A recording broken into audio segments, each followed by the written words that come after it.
These buckwheat and flaxseed gluten-free wraps are absolutely delicious and very easy to make. You can batch prepare them ahead of time. They're absolutely perfect for picnics, for snacks, or even for breakfast. I'm going to show you exactly how you can make them. Let's go. The first thing you need to do is put 150 grams of buckwheat flour in a bowl.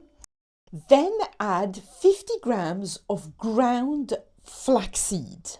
Now, I didn't buy this ground. I ground it myself in my Thermomix. You can simply buy some linseeds and grind them in a spice grinder or a super power blender like the Thermomix.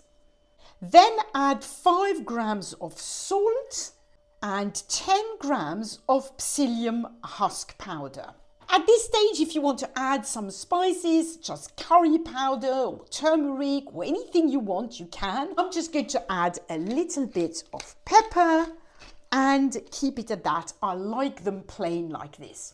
Next, grab a whisk and just very gently mix all this together so that it's fully blended before we add the water. Now add 500 milliliters of cold water to the flour and start by gently mixing it with the whisk, just like this. And next, grab a hand mixer and mix it. You could, of course, also put this in a blender and do it all in a blender if you prefer.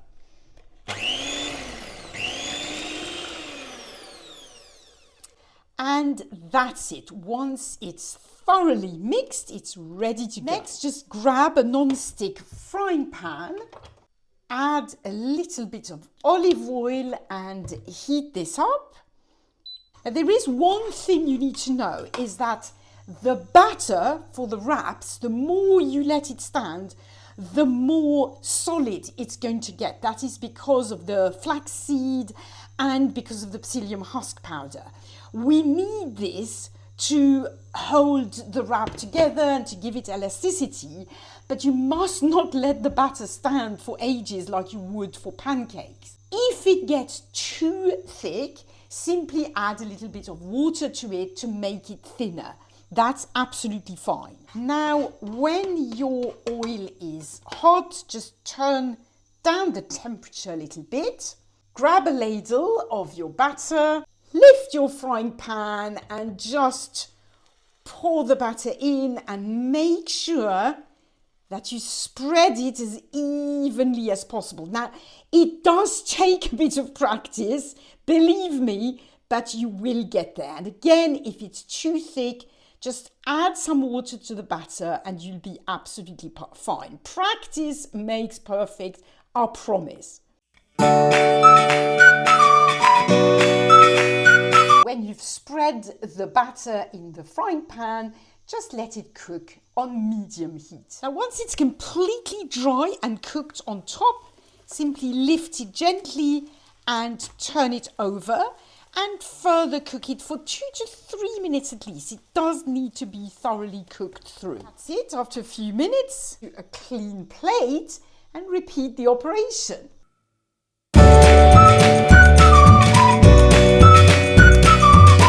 That is it. They're all done. Look at this. They are like super soft. They hold together really well. They're really amazing. Now, all you need to do is put a topping of your choice. So obviously these go with just about anything. But I tell you, my favorite topping of all time is a bit of hummus with some rocket salads, just like this in the middle, and a few tomatoes.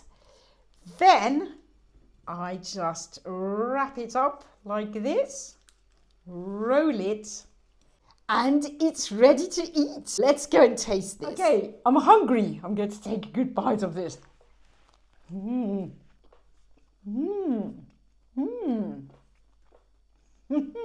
It's really delicious. Honestly, this recipe is great.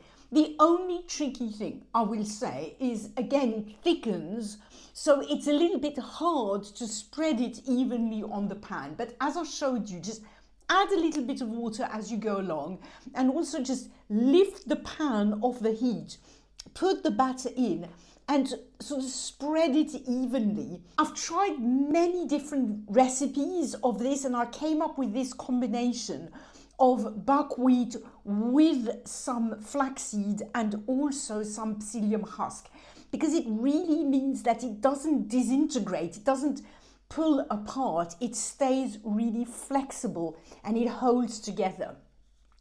You can make these ahead of time. You can store them in the fridge. They're absolutely fine. Just make sure that you wrap them. Either put them in a plastic bag or put them in a Tupperware or wrap them in foil. They keep perfectly well for a few days. They make the perfect snack, or you can have them for breakfast. You can pop it into the pan, put an egg and some bacon on that and tomato, makes for a really good breakfast. You can take them for picnics. It's like really a game changer when you can't eat gluten and you have to have a picnic, a snack. You know, gluten-free bread is not very nice if you make the sandwiches ahead of time. It doesn't do too well. So this is a perfect alternative for sandwiches. I absolutely love mine with hummus, roquette salad and tomatoes, but obviously you could fill it up with prawns and tomatoes and salad. You could put mayonnaise. You could put a cold chicken salad in it. You could put chicken and avocado. You could put tuna fish. You could fill it up with literally anything. You could even put some sweet stuff in there, but I'm going to go with savory. So I really hope you enjoyed this recipe. As usual, if you did and you want to support the channel, the free and really easy thing you can do is give it a like, share it with someone who needs this recipe, and hit subscribe. That's really fantastic. I appreciate your support. And next, this channel is full of good gluten-free recipes. I'm pretty sure you'll enjoy this one next. Thanks so much for watching. Bye for now.